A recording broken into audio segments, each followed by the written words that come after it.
Que comecem a tomar os seus assentos. Solicitamos também que desliguem um aparelho celular ou coloquem no modo silencioso.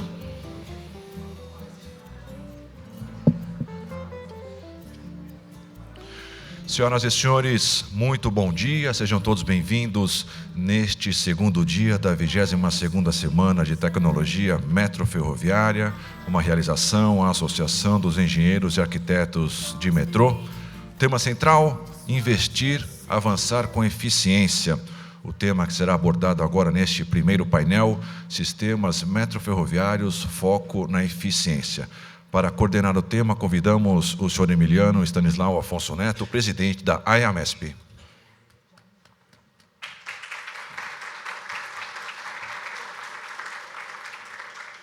Acompanhando o senhor Ricardo Piovan, diretor da Portal Fox.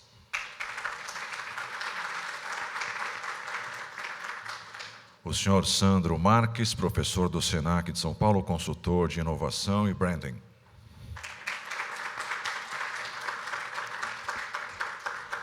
O Dr. Plínio está a caminho. Vamos dar início, então, com a palavra ao senhor Emiliano. Bom dia. Bom dia a todos. É uma satisfação estar aqui, estar com vocês. E esse primeiro painel nosso, eu acho um dos mais importantes que nós temos, tá? Os temas metroferroviários, foco na eficiência. Nós estamos passando por um momento de recessão, 2 anos seguidos, estamos indo provavelmente para o 3º ano, que mexe com as finanças públicas. Ela está comprometendo o avanço dos sistemas metroferroviários. Nós verificamos em São Paulo aqui uma série de linhas paradas, tá? De linhas com o planejamento inicial reduzido. Isto avança pelo país como um todo, tá? Nós vemos Fortaleza, nós temos casos parecidos no Rio Grande do Sul. Então, o que acontece? Nós não nos mexermos, não começarmos a avançar, o futuro ele fica um pouco pior, tá? Mas nós temos uma vantagem. Momentos de crise são momentos de possibilidade de mudanças. A crise nos favorece. E o nosso país, o que está segurando um pouco é a agricultura. Nós estamos virando um país de commodities. É um país com agricultura forte, com agricultura muito potente. As produtividades brasileiras são maiores do que os demais países e ela nos gera emprego. Os empregos eles têm que ser gerados nas cidades. E para que as cidades possam vir a gerar empregos, elas precisam ter eficiência. E a eficiência passa por uma boa mobilidade. É essa mobilidade que nos garante a manutenção dos empregos que nós já temos e vai garantir que se façam novos empregos. E o grupo, eu trabalho no metrô de São Paulo há mais de 30 anos, tenho orgulho de trabalhar nessa empresa, eu tenho orgulho de fazer parte do setor metroferroviário brasileiro, tem muita gente boa e nós temos obrigação de avançarmos com propostas e aproveitarmos esse momento para que, se for o caso, se precisar, vamos mexer nas legislações, vamos arregaçar as mangas, vamos nos dar as mãos e vamos construir um país melhor. E a construção desse país melhor, ele passa por sistemas metroferroviários que ajudam a transformar as cidades em cidades mais eficientes. Nós vamos ter aqui nesta palestra 2 pessoas. O Ricardo Piovan, ele é diretor da Portal Fox, é administrador de empresas com formação técnica de expansão de consciência, mestre em programação neurolinguística, comportamento humano e liderança institucional. Tá? Ele tem uma experiência muito grande e pode nos ajudar bastante, Ricardo. A gente está ansioso por escutar o que você tem a nos trazer. E nós temos como segundo palestrante o Sandro Marques, é professor do Senac São Paulo, é consultor de inovação e branding, pós-graduado em Ciências Sociais Aplicadas pelo SENAC e obteve mestrado de Letras na USP. Já atuou no Brasil, na Europa, em iniciativas premiadas de inovação e comunicação.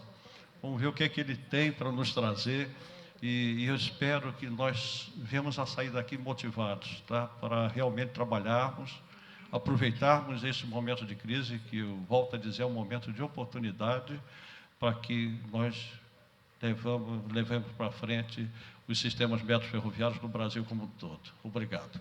Eu passo agora a palavra para o Ricardo, e você teria 20 minutos, Ricardo, para nos dar mensagem. Obrigado. Obrigado, Emiliano. Bom, pessoal, bom dia. Eu vou me levantar, porque não consigo ficar sentado e falar ao mesmo tempo. Acho que é o problema do sobrenome, não sei. Ouvindo o que o Emiliano estava falando, né, sobre esse momento que a gente está passando, e nas conversas que nós tivemos, né, antes dessa apresentação, quando a gente estava conversando, me veio na cabeça um acontecimento, uma coisa que aconteceu na Europa. Na Europa existem 5 grandes orquestras. Existem 5 grandes orquestras. 4 delas dão prejuízo. 4 delas, elas precisam de subsídio público para conseguir funcionar. Apenas uma orquestra, ela consegue sobreviver sozinha, ela consegue dar lucro. E provavelmente vocês já ouviram essa orquestra, né? É a orquestra do maestro André Rieu. Todo mundo conhece o André Rieu, gente? Né? O André Rieu, ele é a única orquestra europeia que consegue dar lucro. E como que ele conseguiu isso, né? O que ele fez para sair de uma situação de muita dificuldade, de muito problema, de falta de lucratividade, e conseguir ser uma orquestra totalmente diferenciada das normais? Ele usou basicamente uma estratégia. Na verdade, foram 3 pontos que ele utilizou. Ele trabalhou 3 pontos para sair de uma situação de crise, uma situação de complexidade, e ir para uma situação diferenciada. São 3 pontos que ele usou. Primeiro, competência. Ele elevou a competência dele e a competência também da equipe dele. Vamos falar um pouco sobre isso, porque nós estamos com um problema muito sério no Brasil em relação à competência. O segundo ponto que ele utilizou foi estratégia. Ele se identificou com uma frase de Einstein, alguns dizem que é de Einstein, outros falam que não é, uma frase de Einstein que dizia algo mais ou menos assim: a definição de insanidade é você fazer a mesma coisa e querer ter um resultado diferente. Ele falou, eu preciso fazer coisas diferentes para ter um resultado diferente. E aí, ele usou uma nova estratégia. Vamos falar um pouco sobre estratégia. E uma terceira coisa que ele também utilizou para ir, né, de um momento de crise para um momento de muita lucratividade, de trabalhar de uma forma muito efetiva, foi narrativa. Vamos falar um pouco sobre narrativa, sobre essa habilidade de persuasão e influência que algumas pessoas têm para colocar suas estratégias em prática. Vamos começar pela competência. Eu estou trazendo uma visão fora do segmento de vocês, tá? Eu abri uma empresa com 21 anos de idade, em 1991, estou completando aí 25 anos nessa parte de empreendedorismo. Então, eu estou trazendo algumas coisas assim do que a gente vê no mercado aí, principalmente nas consultorias que nós fazemos. Competência. O nosso país, ele passa por um problema muito sério em relação à competência. Eu não sei se vocês já ouviram a expressão apagão de talentos. O Brasil hoje passa por um momento chamado apagão de talentos. Faltam talentos, faltam pessoas extraordinárias dentro das organizações. E eu não estou aqui para julgar ninguém. De repente você é o extraordinário, você é o cara diferenciado. Você é uma pessoa que tem uma competência emocional muito forte, e você tem uma competência técnica muito forte, e você é a pessoa que faz diferença lá na sua área, no seu departamento, naquilo que você faz. Mas, em média, a coisa não funciona assim. No Brasil está faltando talento. No final do ano passado, saiu uma pesquisa da Conference Board, pesquisa não, um estudo que a Conference Board fez no Brasil, que eu fiquei muito triste em ver o resultado. Olha o que a Conference Board acabou mostrando para a gente, que são necessários 4 brasileiros, em média, isso é uma média, tá, gente? São necessários 4 brasileiros para fazer o resultado de um norte-americano. De repente você é diferenciado, tá? De repente são necessários 4 americanos para fazer o que você faz, porque você é diferente. Mas a média no Brasil é essa, gente. São necessários 2 brasileiros para fazer o resultado de um chileno. São necessários 2,5 brasileiros para fazer o resultado de um sul-coreano. Então, no nosso país, está faltando muito essa parte da competência. Inclusive, eles foram verificar por que isso. Por que essa improdutividade tão grande no nosso país? E eles descobriram o seguinte: o norte-americano pequenininho, ele entra para a escola, ele fica em média 15 anos na escola. Em média, o norte-americano estuda 15 anos. Ele chega a entrar na universidade. O brasileirinho, quando ele entra na escola, em média, nós ficamos 8 anos na escola. Quer dizer, a gente não chega nem a entrar na universidade.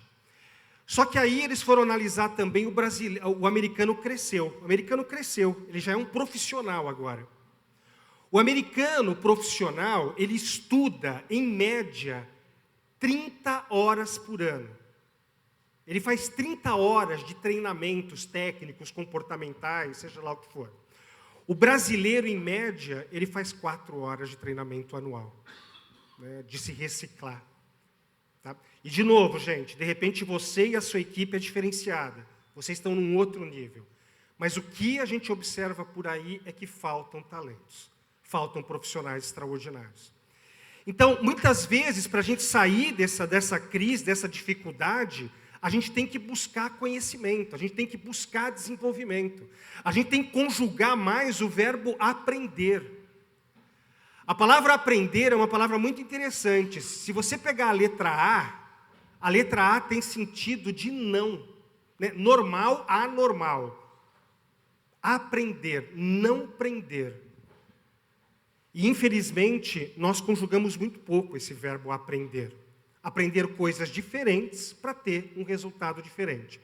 Porque muitas vezes eu percebo que, assim, a dificuldade é essa, ó. A dificuldade é essa aqui, ó. O problema é esse. E para resolver esse problema, eu preciso fazer essa reação. Só que normalmente eu vejo os líderes, né, o problema é esse, e ele está fazendo essa reação. Ele está fazendo uma reação que não vai funcionar. Ele está fazendo uma reação que funcionou no passado. No passado isso aqui funcionou muito bem.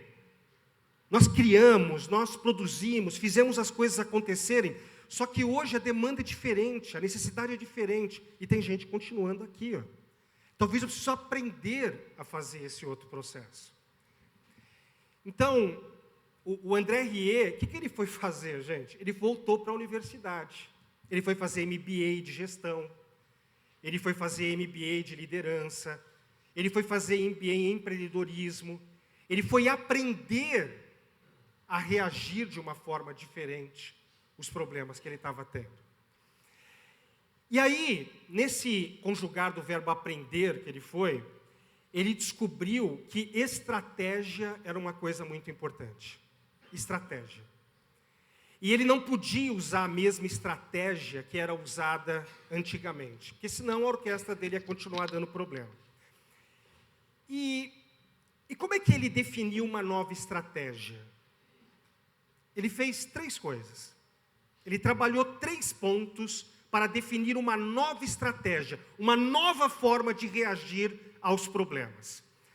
Primeira coisa que ele fez em relação à estratégia, ele foi observar o que outras organizações, o que outras empresas, outros tipos de negócios fazem para ter sucesso.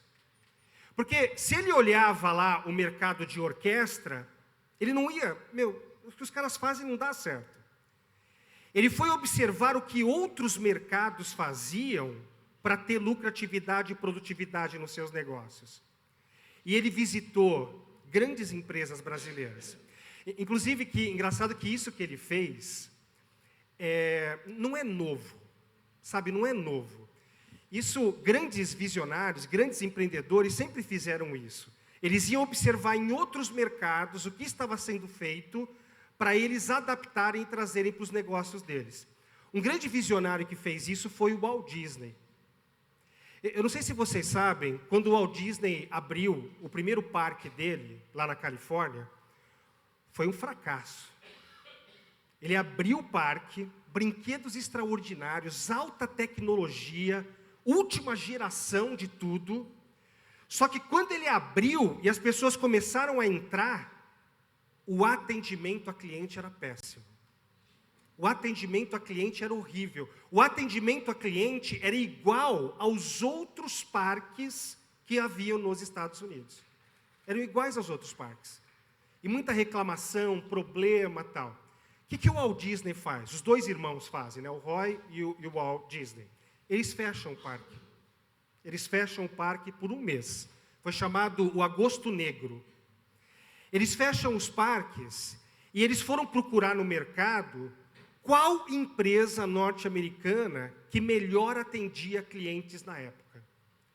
E eles descobriram que a American Express, na época, era a empresa que melhor atendia clientes. Eles tinham uma nota de 9 ou 10 quando o assunto era atendimento a cliente.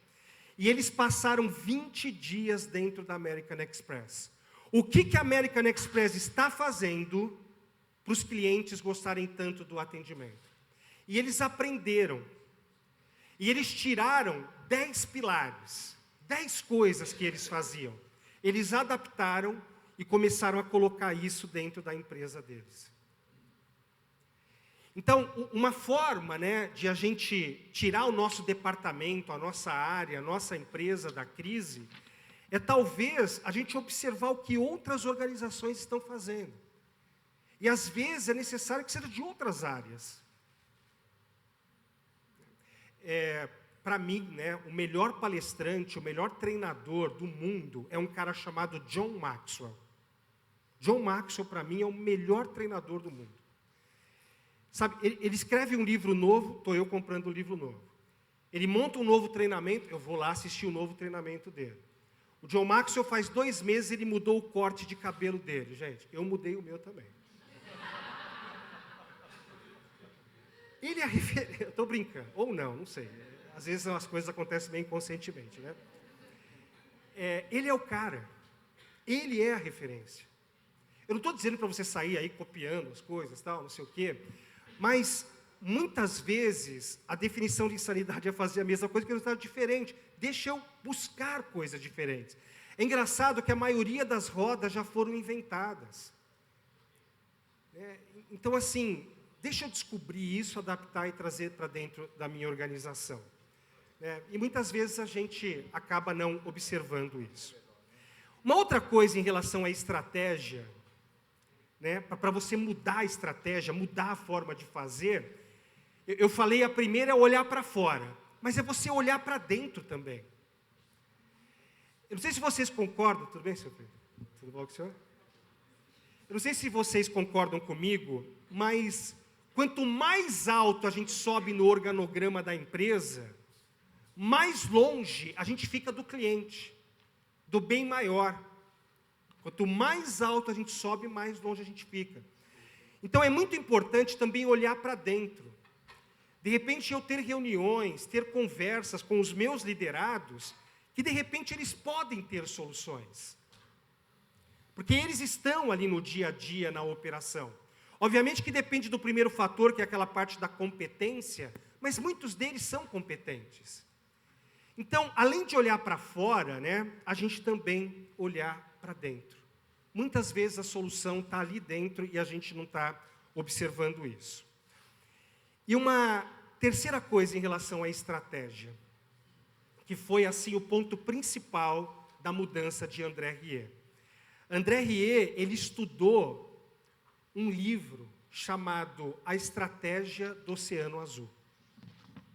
E ele aplicou os conceitos da estratégia do Oceano Azul na sua orquestra. Quem já leu esse livro, gente, A Estratégia do Oceano Azul? A Estratégia do Oceano Azul, ele faz você refletir 4 verbos, 4 coisas que você pode fazer para, de repente, né, o problema está aqui e você parar de reagir aqui e começar a reagir de uma certa forma. Navegar num oceano azul é mais ou menos assim, o seu departamento, a sua área, a sua empresa, ela é tão incrível, que os seus concorrentes, eles se tornam irrelevantes. O seu atendimento, a sua forma de agir é tão impressionante que qualquer outro concorrente que você tiver no mercado, ele se torna irrelevante. E os 4 verbos que esse livro, né, ajuda a gente a conjugar, eles são os seguintes. O primeiro é, o que eu posso eliminar? O que eu posso eliminar que está atrapalhando a minha eficiência? Que está atrapalhando eu conseguir fazer mais rápido, mais barato e com mais qualidade. Porque eficiência é isso. É você conseguir fazer o que você faz mais rápido, mais barato e com mais qualidade. Infelizmente, né, aquelas pessoas que estão lá no apagão de talentos, eles não pensam nisso. Não, deixa a coisa como está. Deixa vir uma determinação de cima para eu mudar. Deixa ter alguma coisa externa acontecendo para eu fazer mudança. Agora, o profissional talentoso não, o líder talentoso não. Ele está sempre perguntando, como é que eu faço para fazer mais rápido, mais barato ou com mais qualidade? E talvez um dos verbos que tenha que ser utilizado é o verbo eliminar. Eu não sei o que você pode eliminar. Né? Eu não estou lá dentro do seu negócio. Mas provavelmente, se você conversar com outros líderes, se você conversar com a sua equipe, talvez